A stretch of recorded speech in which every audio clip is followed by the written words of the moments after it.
KiwiNation is brought to you by WebDrive, Studio Alexander, Young and Shand, and Kiwi FM.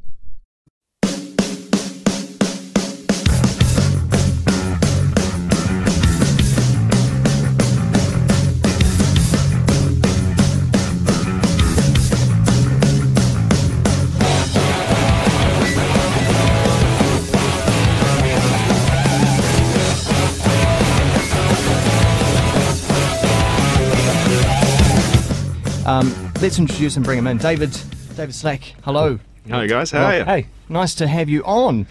If you were someone who'd followed your career all the way through, you'd think, wow, he's been all over the place. He's done all kinds of things. Yeah, actually, perhaps I'll modify it to this extent. I was probably on a completely different track until my 27th birthday. I was working for Dominion Breweries. I'd got a law degree and then I was in management and DB. And I had a heart attack on my 27th birthday, and that... What? No kidding. What were you doing to get a heart attack at 27? Enjoying myself, Ben. I'm close to 27, but this is amazing. It was bad living. Well, no. Other people have lived as badly as that and been okay. But I think I also got a bum deal with the DNA. Yeah. You know, the blood pressure was high, and still is, and I have to deal with that. And also... I was leading a kind of a stressful existence, not in the sense that I was full of anguish, but just that I was burning the candle at 14 ends, and something had to give. Doing what the 80s business movies like Michael Douglas, Michael J. Fox taught us. Secret of Work Success. hard, play hard. Well, it was kind of like that. I mean, because it was 'Cause 1987 when it happened, and I was working for a Brierley company. You know, Dominion Breweries had been bought by Brierley in 1982. I joined them in 1983. Young guys like me kept getting promoted, and I had these really interesting jobs with full of responsibility, and it was all very exciting. But it was also I don't know, a little surreal and a little unreal. I'm not sure that all of the changes we made were good ones. I think there's no doubt that company became a more efficient one in the long run, but I think there were you make a lot of wrong steps and mistakes in your headlong drive to become efficient, especially if you happen to be a Brierley company in the 80s. And you can take that and apply it to any company right through America and Britain. They, all of the asset strippers came in, and they were kind of they were right about one big thing, but they were wrong about a whole lot of other little things. You know, there are excuse me, there's an awful lot more to the spirit of a company and what it's capable of than just what the numbers will tell you. And so what happened once you had a heart attack? It's 27. You're working at Dominion Brewery. Yep. And so what happened now? This must have freaked you out a little bit. Oh yeah. For a few days I figured this was no big deal, but then the doctor said on one round, well, this is a catastrophe. And I thought, up until then they were being quite encouraging, but you use a word like that. Actually, I think I misunderstood him. There is medical terminology, and catastrophic is what you use for certain medical events, and I'm in hindsight I suspect that's what he was saying, but I just heard the word catastrophe and thought, oh, my life is over. But being the kind of irrepressible optimist I am, I just sort of lay there in bed for a few more days and cheered myself back up, and then went home and convalesced over a few weeks, and at that point I started reading and getting advice from people who had good advice to give about how I might live better, and I started eating right and exercising and building up an exercise regime. And I spent about 3 months off, went back to DB. They were putting me in cotton wool. They didn't want to give me another heart attack, so I could see I had a dead end in front of me there. So instead I set up a liquor licensing consultancy, because they were about to change the Sale of Liquor Act. And that meant that there were going to be many, many opportunities for people to open nice neighbourhood bars or wine bars or places that served food and wine. Exactly what you see all around us here in Ponsonby and right across the country. It proved to be just what we thought it would. And I figured, well, if I've got a liquor licensing consultancy ready to go when the Act changes, I'll be able to help these people get their licence. That'll be fun.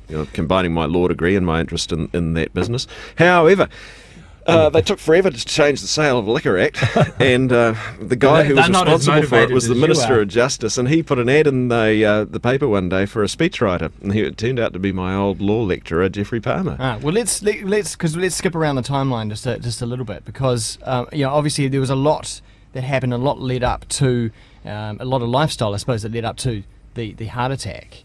You've alluded to the fact that you have a law background as well, so you went to university, got law. What did you do straight after that?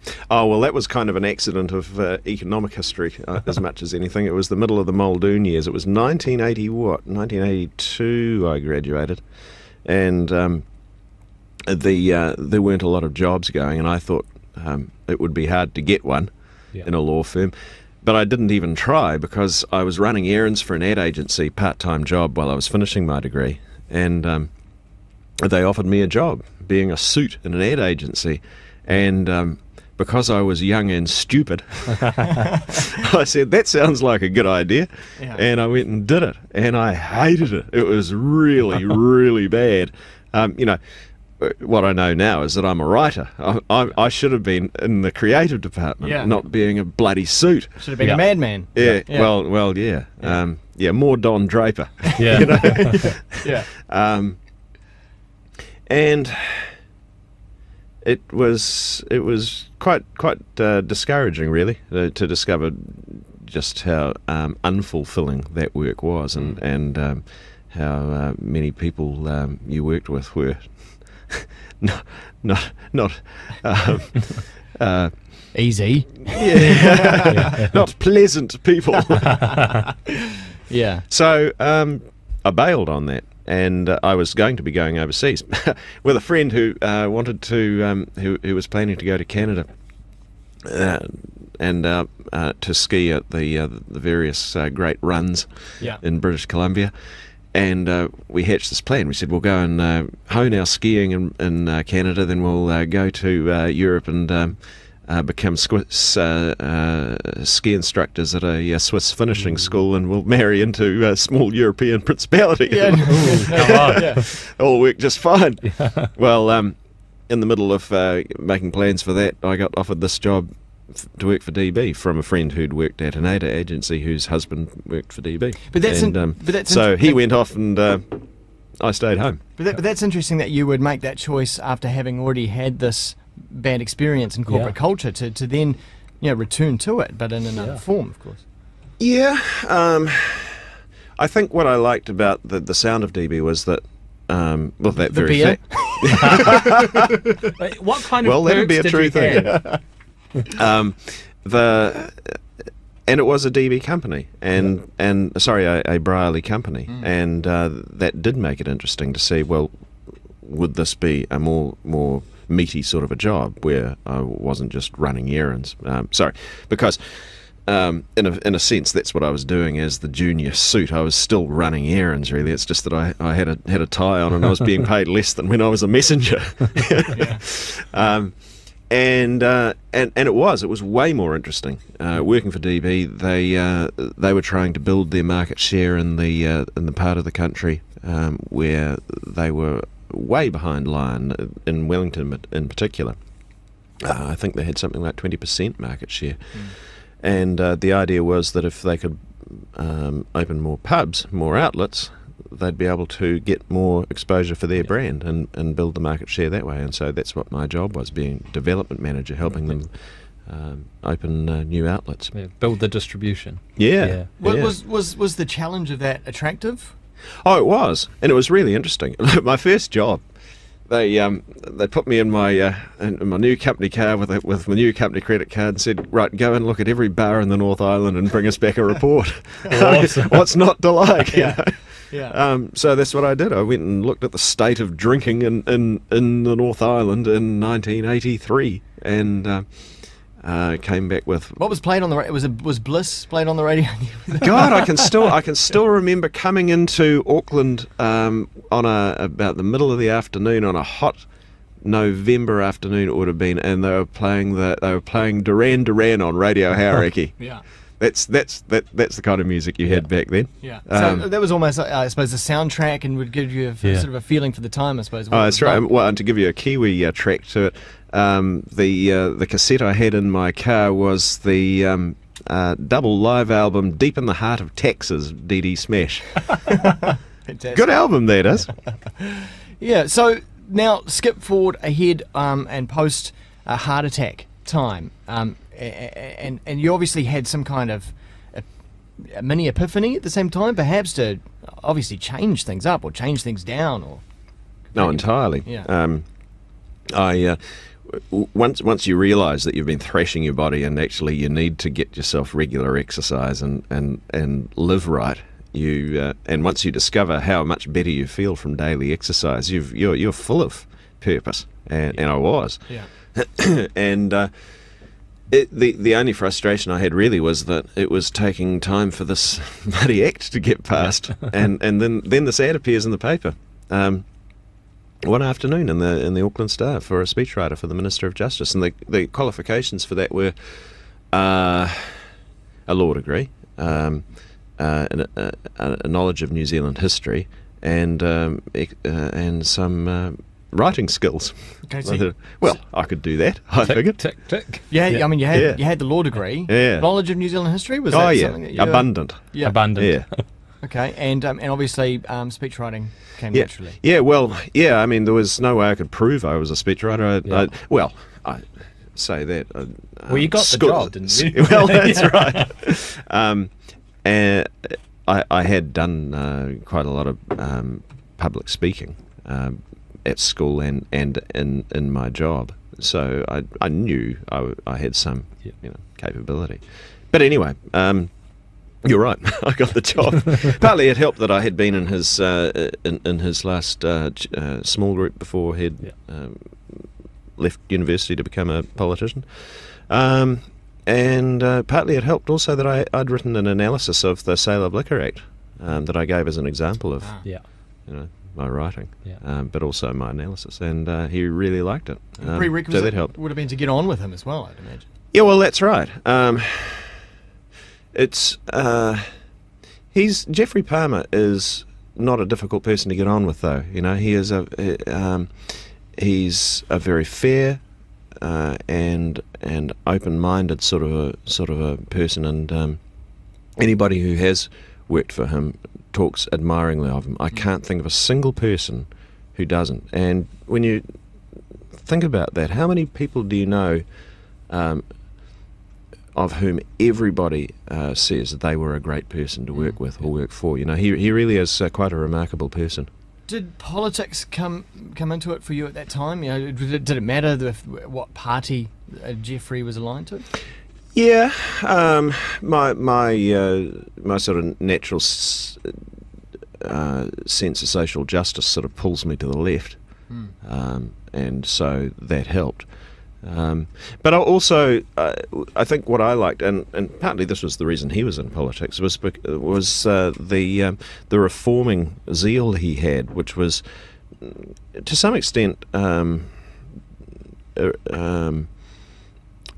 had nothing to do with your political leaning, but everything to do with democratisation and opening up any of and fixing any of the faults with the democratic machine. And Parliament was full of them. He said we're the fastest lawmakers in the West. He said there are no checks and balances. We've got a single house. We had the Muldoon government. That's what he was really writing about. And essentially, this was a prime minister who wrote all the laws himself and just and got them rubber stamped by Parliament. Yeah. And we don't have that now. And a large reason we don't have it now is because he was responsible for the changes.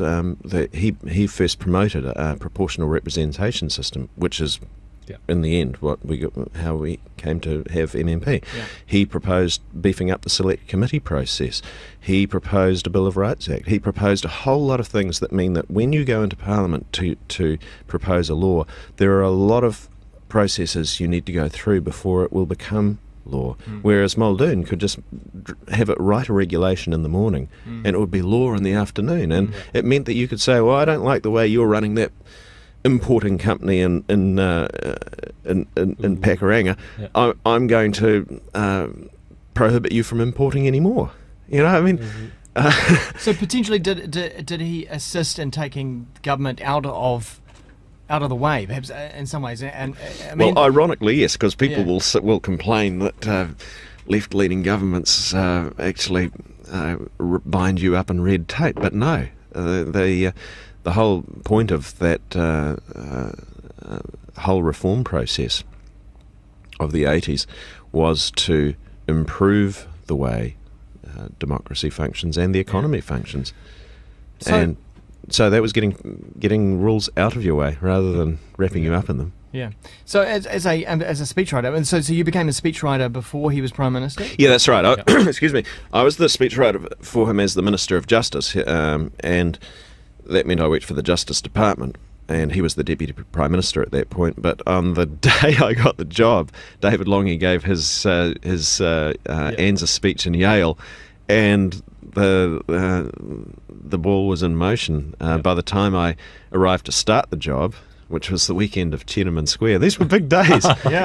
Later that year, the Berlin Wall came down. It was tumultuous that whole time, and each of those things became somewhat every day because they were all of such a scale.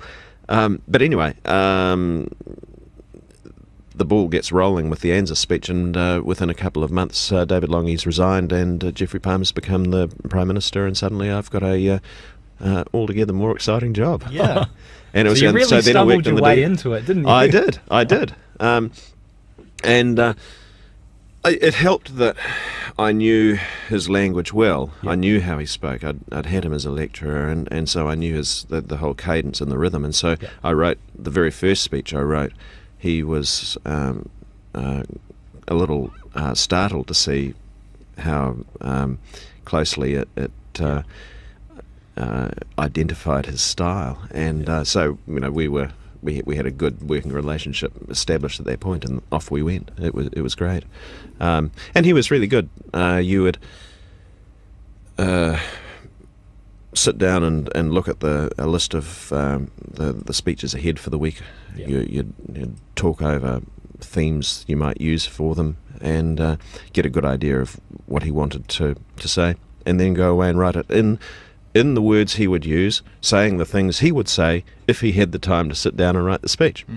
Because he's a very good speaker and a good writer. It's all the job of a speechwriter, for the most part, is doing what somebody is able to do but doesn't have the time for. In politics, at least. In other spheres, it can be something else. But in politics, you're just assisting an overly busy person. Did you know at that time that speech writing would become your bread and butter for many, many years to come? No idea at all. But I knew from the moment I did it that I liked doing it more than anything I had done until then, and so I knew that I would like to do more of it, and I didn't really know how I would do it, but I knew that I would try and find a way. And I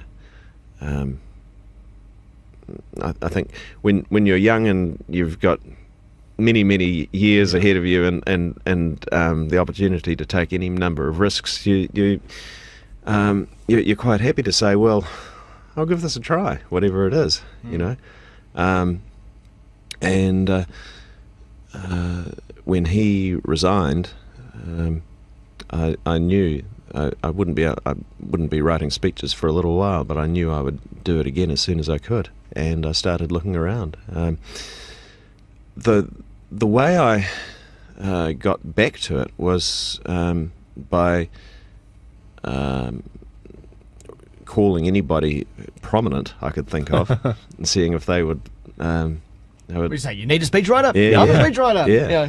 and that worked quite well, but not enough to be a full-time earner. So I combined it with a couple of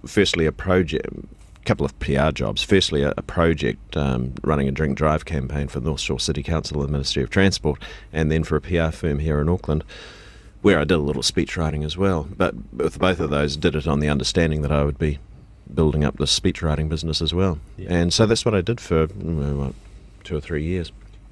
And finally, I thought, well, I've got enough here. I'll try and make it full time, and took off to set up on my own. Got myself an internet account, thinking I would use it to research. What year was this? 1994.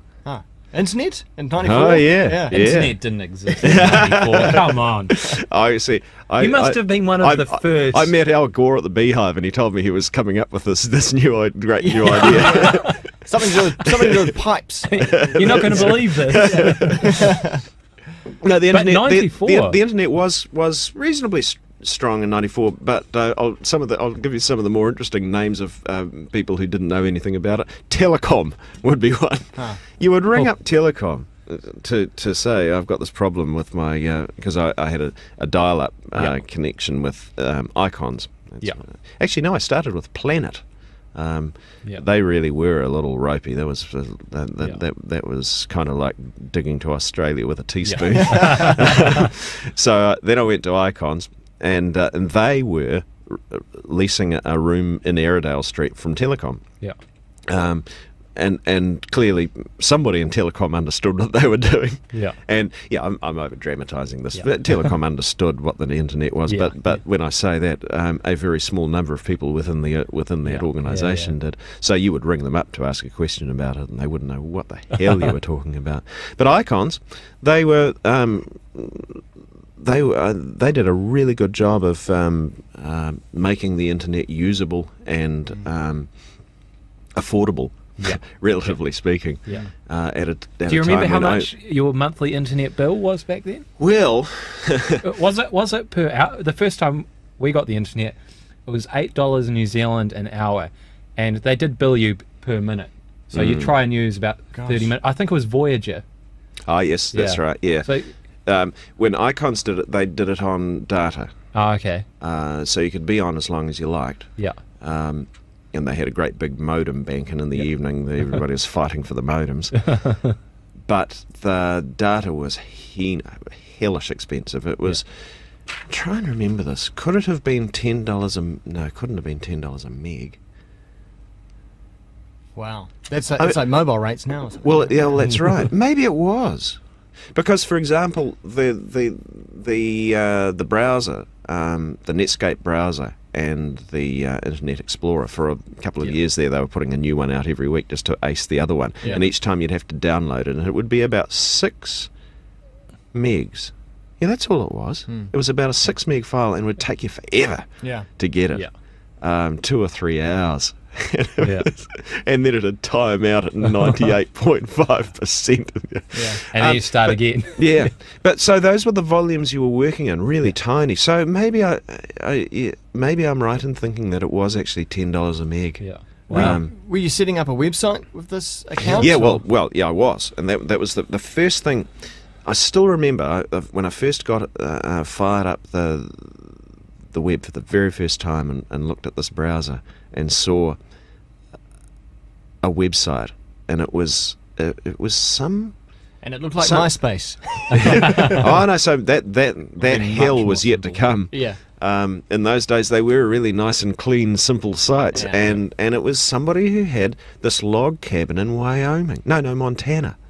And it had and it was this arresting scene of the big sky sunset behind them, and I'm looking at them at this whole spectacle and thinking, here I am connected to something about people who live over there doing this, and look how and everything just suggested itself immediately. Hell, forget about just using this for a search. I can be actually using this to just put out my shingle, and instead of just calling on people I can think of in New Zealand for speech writing, I can be trying anybody in the world. Oh, do you remember when Here we can go. Do you remember when that idea came to you? Was it while you were looking at a website, or It was when I was looking at that very first one. Wow. That very first one. It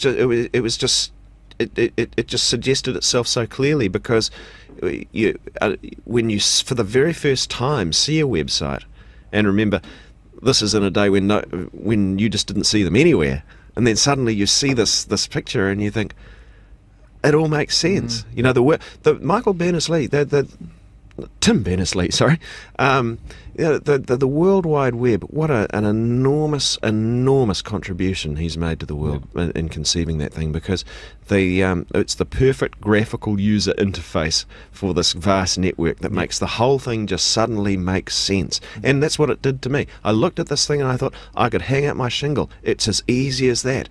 This is how I can do business with the world. So that's what I did.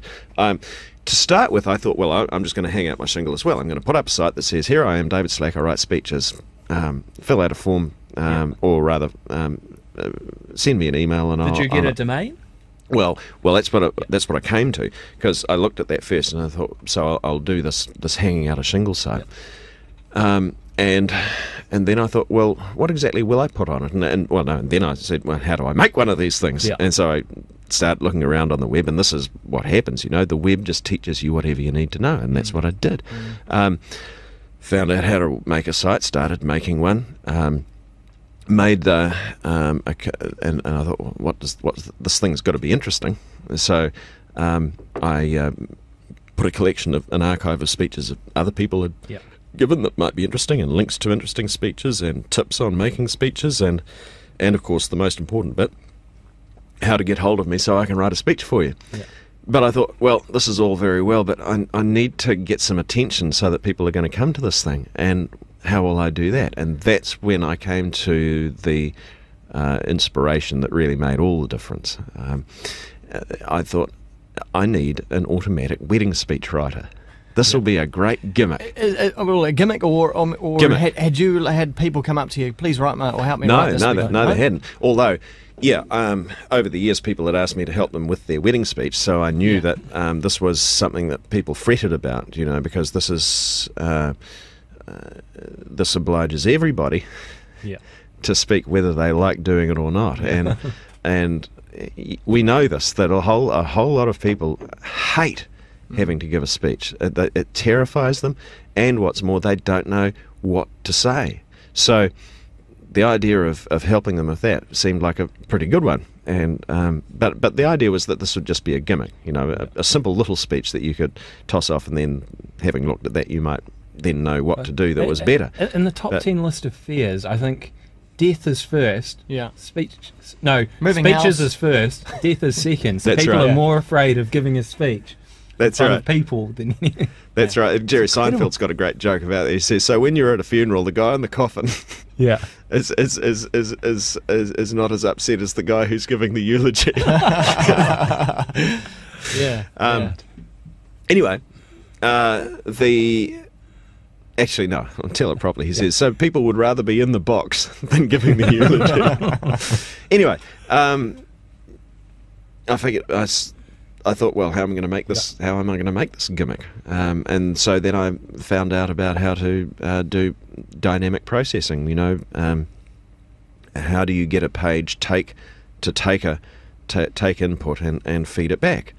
And learned about simple forms and CGI scripts, and found a great little CGI script for a Mad Lib. This is the thing where you fill in blanks, and I adapted that. So fill in the name of the groom here, name of the bride here, and you know, just a few fill in the blank spots.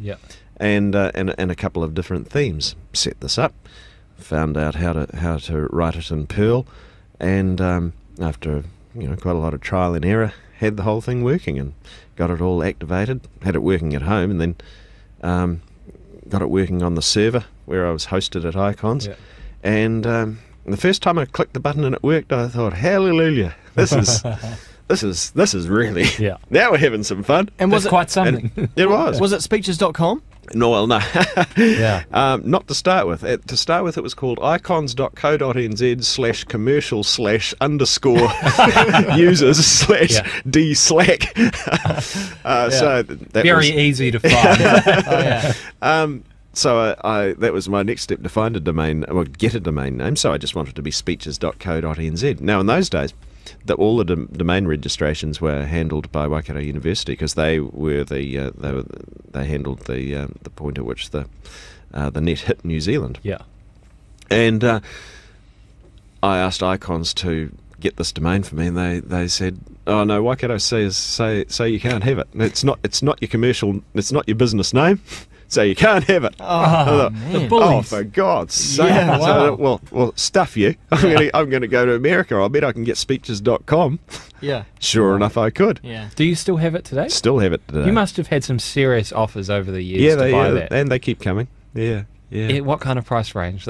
Because when I first heard that you had speeches.com, my first thought was, this is a retirement fund here. There must be so many American firms wanting to take that off your hands. Well, people still will pay quite a lot of money for a really good domain name, but I think people realise now that actually that only helps you so far. Yeah. What actually matters as much as visibility and using any of the many other tools you now have on the net. So it's a nice shortcut, but conversely, you can actually squander it.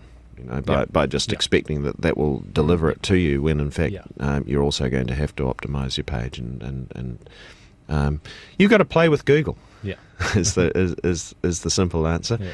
And Google puts a lot more credence in various other factors than the domain name. So.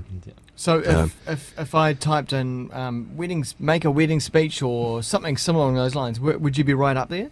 Well, I used to be.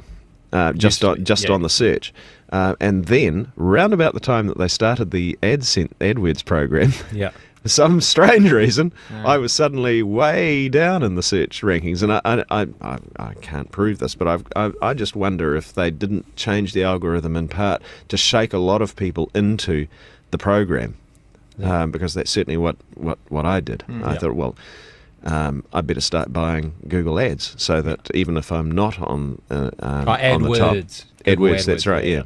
But going, yeah. Sorry. I was just saying, because we'll get to AdWords and how that's worked for you. But going back to the wedding speeches and the automatic situation, was that free? Did you set it up as free back then? Or? Yeah, I did. Yeah, because the idea was that it would just be a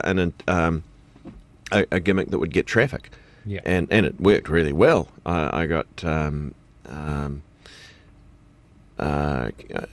news coverage in the Chicago Sun-Times and Q magazine and the Scotsman, and I even had a link on the CNN page on the State of the Union address.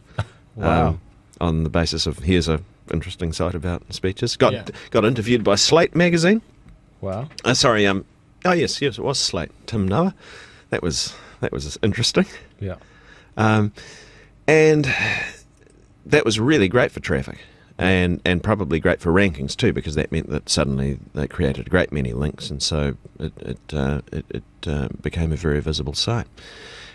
But I still remember one day I had this email from a guy in Boston. He said, "I used your automatic wedding speechwriter for my wedding, and my mother cried." I thought, that's great, but actually it was a joke. Yeah. You weren't supposed to use it. But I thought, well, this is really interesting. If you're actually using it, I'd better do a proper job of this, so that it really does serve some So this useful was almost purpose. one of the first virals. You came out with a little gimmick. Yeah. It went around the world. Even CNN coverage. Yeah. Might have been the first Kiwi viral online. Potentially. And I was so once this happened, I thought, well, I'll rework this. I'll make it more substantial, and I'll put it up there, and I'll see if I can charge for it. Yeah. So that's what I did, and it worked.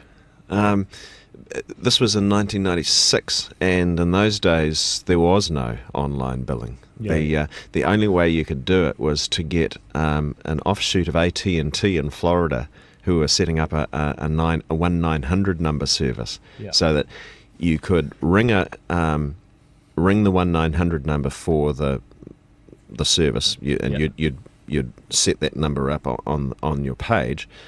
They would get a code, a recorded message giving them a code that they could then come back and enter into your site. And they got billed through their normal phone. Yeah, and then just like an 0900. That's right. Yeah. And it had been set up because a lot of the porn sites were asking how might they monetize their investment. Yeah. So it was there it is, me and the God bless them, the porn sites. Speeches and trailblazing the internet commerce. And how many people did it? Well, I still remember the first day I set up. You could find out you get a daily update from this guy in Florida on how it was going on. On the first day, we got 3 sales. Wow! And I thought, it works. Come on. Yeah, that's right. Come on. Yeah. And it was slow. It took time to build, but it did build. Yeah. And internet commerce started building as well, and the bigger players started to pay some attention, and then online services developed where you could actually put your credit card in and do it that way, and that was a big step forward. That really once I had that, if you could make it easy to pay, then you notice the pickup. But at this stage, it was still your bread and butter was local. Writing tailor-made speeches, and the site also did that. And that was the important bit from the start, that you could order a speech, and I would give them an estimate for what would be involved and what it would cost them, email them back, and if that suited them, off we'd go. And I wrote for all kinds of fascinating people. It was really great. Really enjoyed that. Can you talk about any past? Yeah, tell us some interesting ones, because I wrote a blog, and as you know, today it's read all around the world, and I get all kinds of interesting feedback. You must have got some really interesting requests from all around the world. I sure did. I think, and I will be somewhat vague because protect the innocent. Well, simply that there's nothing scandalous about any of this. It's simply that they would understand that it was a confidential arrangement. So I had one guy who was speaking about rapid prototyping, and this was in 1995. This was right at the start. Actually, no, it might have been a couple of years on from there. But anyway, this is better known now. This is how you can make any 3D creation using a kind of a ceramic version of a laser printer to build up a prototype of. They're becoming more commonplace these days. Those sort of things. But back then, this is mind blowing to hear about this thing, and so he was presenting to a conference about it, and so I helped him script the presentation for it, and I was thinking about it, thinking of all the ramifications of this thing as we were talking about it, saying, well, a battleship in the middle of the ocean, needing a replacement part can actually create the thing. Extraordinary. Having one of these little machines, and as long as you've got the software that has the design for it, away you go. So your clients teach you about the world. That's interesting. Had a guy talking about his experience with a shark attack. Had one from London who was senior in the Metropolitan Police. His experiences with racism. A guy who was preserving Civil War battlegrounds in Virginia. He was a great guy to work for. But how do you write speeches for people that you don't see face to face, and perhaps don't have the cultural references as well? It can be problematic. Wherever it was possible, I would propose that we talk on the phone and chat, and you know this from interviewing, that you can get quite a good sense of somebody from a 10-minute conversation, enough to at least be in the right right ballpark. To kind of guide your writing. Yeah. Sometimes though, it's just a glorious mess. Well, do they tell you that after the point, or after they've read it? Or? One of the things I stressed whenever I sent out a quote was, look, the way I work is I don't charge you until you're happy, and if you don't like it, I'll do it again, and if you don't like it, I'll do it again, and if at some point we find we're not agreeing, well, no harm done, and no cost to you. And I was confident to do that because I know that generally people like what I do for them. Yeah. So on the odd occasion where it wouldn't work well, I'd just write that down to a learning experience. You know. Yeah. Do you ever write for people who would be reading the speech in another language? You know, that has to be translated after you've written it. Actually, yeah. That must have been a challenge. Well, no. I've written quite often for people who are in that position, and it works surprisingly well. Oh, right. There's one client I can think of in particular.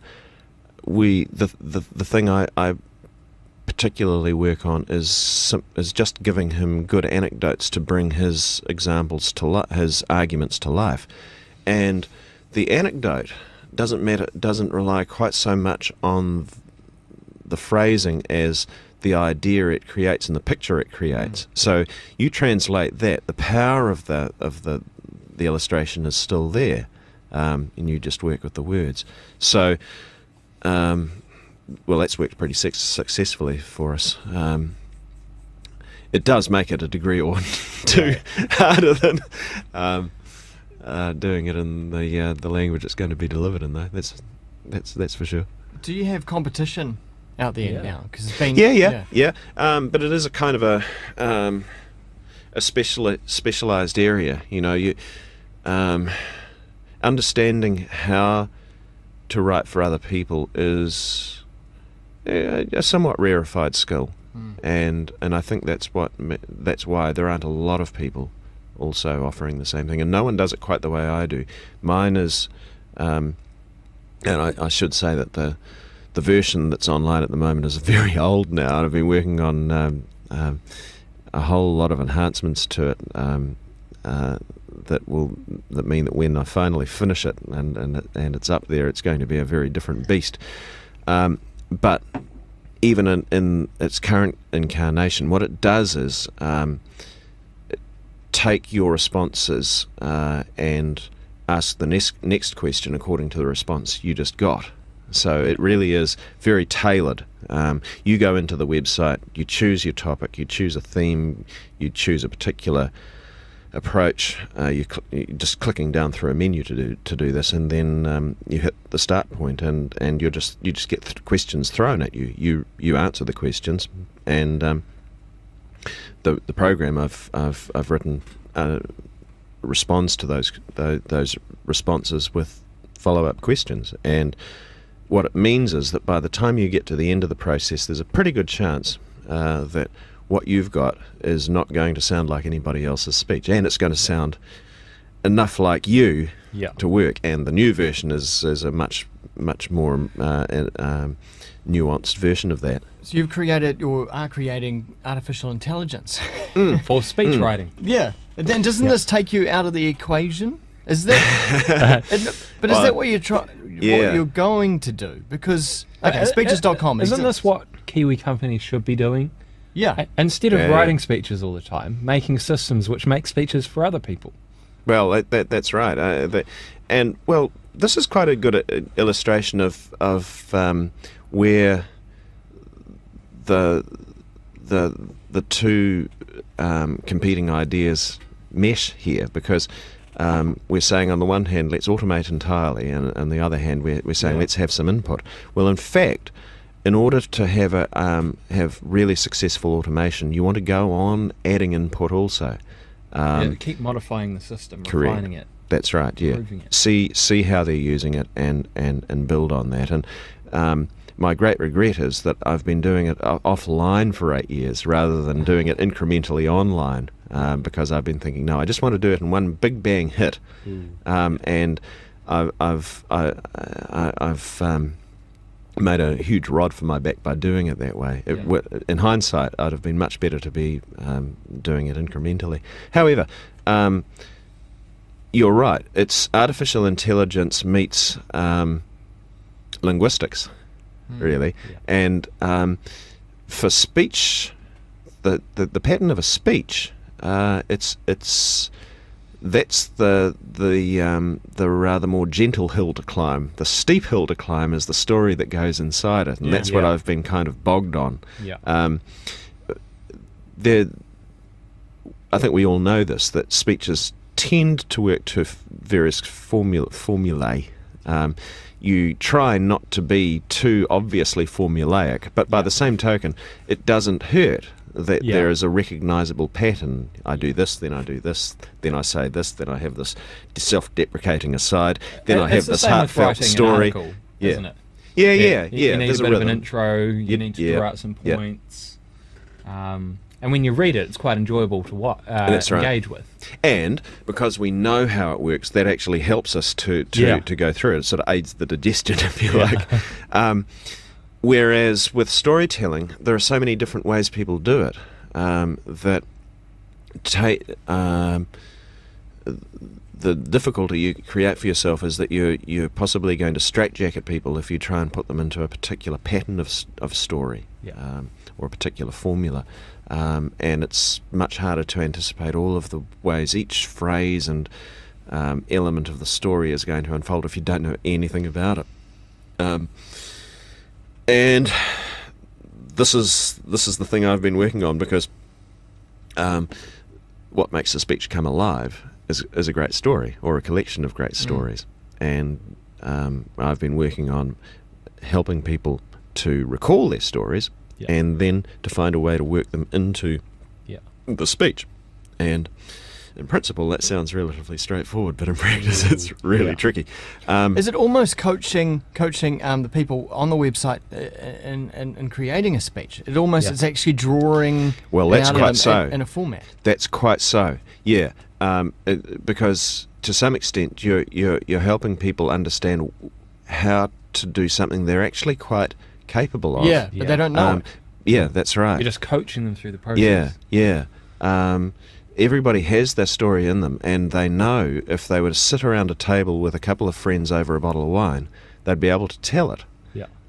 But you get them to write it down. Yeah. And they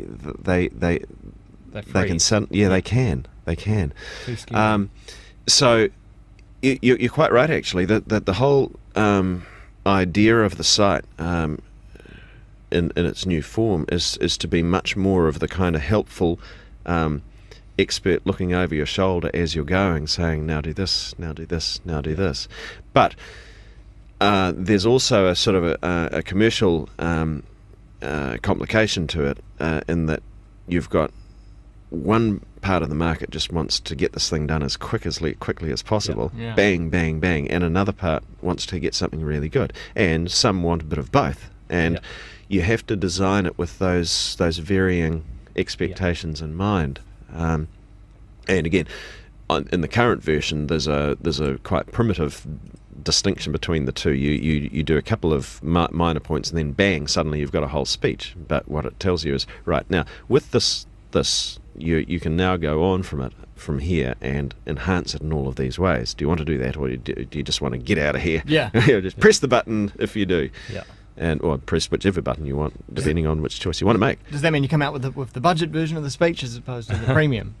That's right. Well, you pay the same either way. The cost in the end is how much time you're going to devote to it. And if you want to do none of the work, then you'll be up and out of there in about 2 minutes. Do you charge a premium for the quick option?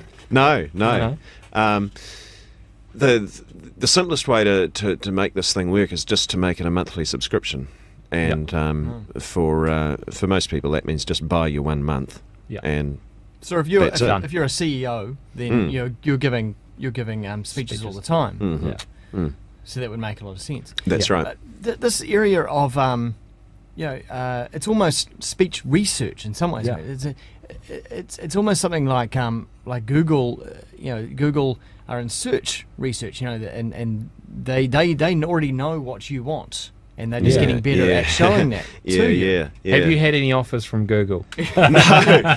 Oh, actually, well, I did get Google ringing. When was it? About a year and a half ago, saying, "How can we help you build your business?" So that was Right. nice. Now, is That- that that's because partly of the because AdWords yeah, tie-in? because of the AdWords. Right. Tell Because us I was about one that. of their Yeah. bigger clients. Yeah. So we were saying earlier on that when they brought in AdWords, suddenly I found that my rankings had dropped, and I realised I'd need to buy ads to make sure that I was there on the front page, Yep. just on the right-hand side. And so I set up an account and started buying them, and right from the start it worked really well. For every $1 I spent, I got 3 back in subscriptions. Come on. It was beautiful. I wish I could say it was still as good as that, Yeah, yeah. but it ain't. Now, that'll be partly because more people are using it, and so you've got to Yeah. pay more for it. Much more competition. That's right. But also it's because the site is a little off the pace at the moment, and because, as I was saying, I've got the new version waiting to go, but not there yet.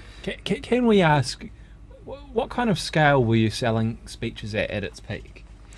Well, it was in the hundreds of thousands.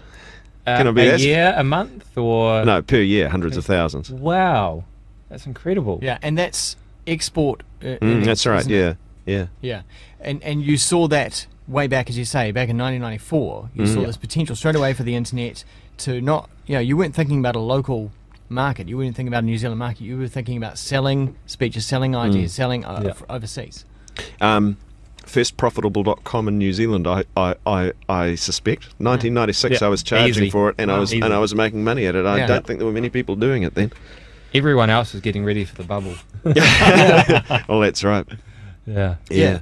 And And- that's cool. And I know from reading your blog at publicaddress.net that you have some strong views on how New Zealand can go forward and solve some of our economic problems simply by exporting, Oh, by for sure. sorting out our balance Yeah. of trade. Yeah. I mean, I get kind of tired of making the same argument, because you think, don't we all understand this yet? But somehow it seems we don't, or we don't want to understand it. And I've been conscious of this for as long as I've been learning about the New Zealand economy, as when I was a kid. We're a narrow-based economy. We don't make all the things we need to enjoy a first world standard of living here, so we have to import it. And given that, we've got to export enough to pay for it. Yeah. Well, that's simple enough. What we've been doing for years and years is exporting primary produce. And what we've known since the 60s is there was a thing called the National Development Conference in 1967, for God's sake, saying we got to diversify. And ever since, we've been saying, we went into Britain entered the... Start doing. Oh, that's right. Britain entered the common market, and they said, we've got to diversify. But it was always just diversify within agriculture. Yeah. Well, sorry, so too often it was diversify. Yeah. And to some extent it still is. They're saying, make the most of the science of agriculture and build on what we know there. Well, I would beg to differ. I actually think we've got expertise in wider spheres, and there are so many new spheres of economic activity Look emerging. at Weta Digital. Correct. This year, I think they plan to get up to 1,500 people, and that makes them Wellington's, I think, either third or second largest employer. Yeah. It's amazing. And that's an ultra small niche. It surely is. It's not That's agri- right. Yeah. Yeah. And you look at, say, China and Southeast Asia, that one of the things they're really interested in is clean technology. Yeah. Well, we know a hell of a lot about clean technology here, because we've had an RMA for 20 years, and we've been working on making sure that our environmental management systems are really good. And that has given us a lot of expertise in that area. And the process of dismantling, but yes. Yeah. Oh, well. Ooh. That's another idea, yeah. That's, Well, that that's too. another talk. But my point is simply, if we're going to find a way to build back up from having just 4 or 5% of the people in business in New Zealand involved in export back up to 7% or 8% or 12% or God forbid 20%, Yeah. then it makes sense for anybody in business in any sphere to say, is there a way for me to do what I'm doing in a new way for an overseas market, or rather more challenging question, is there something I'm not doing yet, doing now, that I could be doing, that I might learn about in the way that I did by going online and learning a whole bunch of new skills. I had none of the only skill I had when I started this online venture was speech writing. Yeah. Everything else I learned from the net. Now,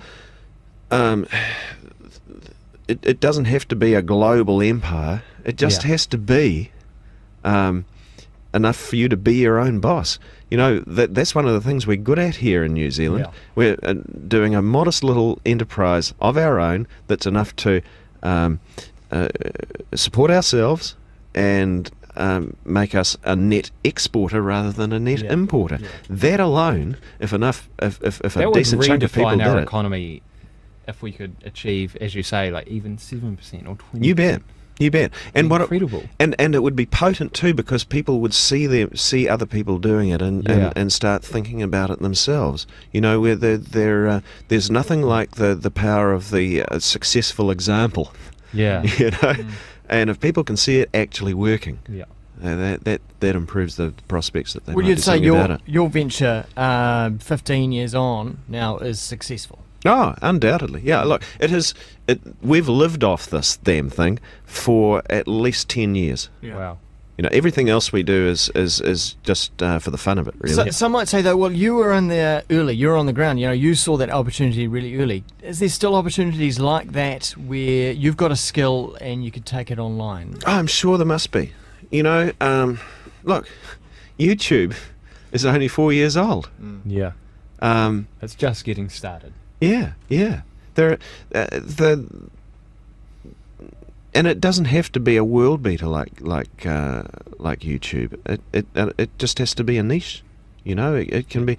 Bernard Hickey's wife has a great little business, well, great decent sized business, doing running a website that pitches to the scrapbooking market in America.